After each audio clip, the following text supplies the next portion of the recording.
అస్సాంలోని కర్బీ ఆంగ్లాంగ్ జిల్లాలో మళ్లీ అల్లర్లు చెలరేగాయి. రెండు వర్గాల మధ్య జరిగిన ఘర్షణలో 2 మృతి చెందారు. 58 మంది పోలీసులతో సహా అనేక మంది గాయపడ్డారు. ఘర్షణ నేపథ్యంలో కర్బీ ఆంగ్లాంగ్, పశ్చిమ కర్బీ ఆంగ్లాంగ్ జిల్లాల్లో ఇంటర్నెట్ సేవల్ని ప్రభుత్వం నిలిపివేసింది. కర్ఫ్యూ అమలవుతోంది.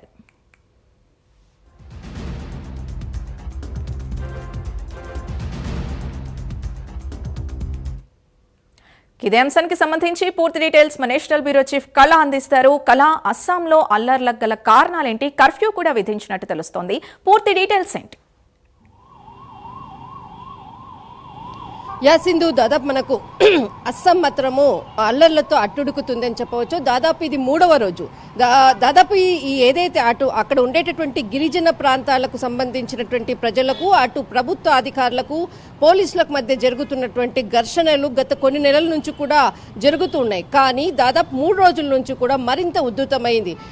ఏదైతే అంటే డిసెంబర్ 6వ తేదీన గిరిజన ప్రాంతాలకు సంబంధించినటువంటి నాయకులు ఏదైతే నిరసనలు తెలుపుతూ తర్వాత నిరాహార దీక్ష పూనిన తర్వాత అక్కడ ఉండేటటువంటి వాళ్ళ గిరిజన తెగకు సంబంధించినటువంటి ఒక వ్యక్తి అంటే తనకు నీరసంతో పడిపోవడము, అతన్ని హాస్పిటలైజ్ తీసుకుని వెళ్తున్నటువంటి పక్షంలో అతన్ని అరెస్ట్ చేశారు అన్నటువంటి ఏదైతే సమాచారము ఒక రాంగ్ అంటే ఇన్ఫర్మేషన్ ఇవ్వడంతో అక్కడ ఉండేటటువంటి గిరిజన ప్రాంతానికి సంబంధించినటువంటి అనేక తెగలు ఈ ప్రాంతాల్లో 2 జిల్లాలు అంటే ఇది మనకు కర్బీ అగ్లాంగ్ అన్నటువంటిది, నార్త్ అగ్లాంగ్ అన్నటువంటిది 2 డిస్ట్రిక్ట్స్ ఎక్కువగా గిరిజనులు ఉండేటటువంటి ప్రాంతం.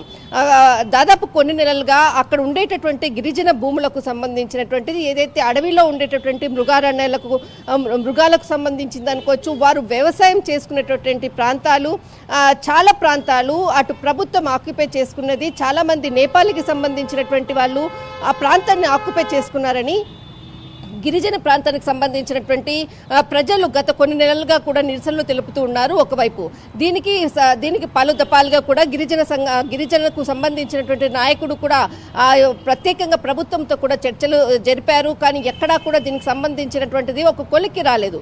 కానీ డిసెంబర్ 6వ తేదీన ఏదైతే నిరాహార దీక్ష ప్రారంభించిన తర్వాత జరిగినటువంటి కారణాలతో మరింత ఉధృతమయ్యింది. దాదాపు 2 రోజుల నుంచి జరుగుతున్నటువంటిది ఏదైతే నిరసనలు తెలుపుతున్న ఒక వర్గము మరింతగా సమాచారాన్ని కూడా తప్పుదో పట్టించే విధంగా ఉండడంతో అటు పోలీసులపై దాడి చేయడం జరిగింది. దాదాపు 58కి పైగా అంటే 58 మందికి పైగా కూడా పోలీసులు హాస్పిటలైజ్డ్ అయ్యారు. దీనిపై ఏకంగా ఈ నిరసనలో దాడిలో ఆ రాష్ట్రానికి సంబంధించినటువంటి డీజీపీకి కూడా గాయాలయ్యాయి. అంటే ఎంత తీవ్రతంగా నిరసనలు తెలుపుతున్నారన్నది కూడా ఇక్కడ ఆలోచించవచ్చు. అయితే నిరసనలు తెలిపినటువంటి వారిని మేము గుర్తించాము, కఠినంగా దీనికి శిక్ష కూడా ఉంటుంది అంటూ కూడా ఒక పోలీసులకు సంబంధించినటువంటి ఏదైతే ఆ ప్రెస్ మీట్లో కూడా చాలా కీలకమైనటువంటి వ్యాఖ్యలు చేశారు కొద్దిసేపటి క్రితం.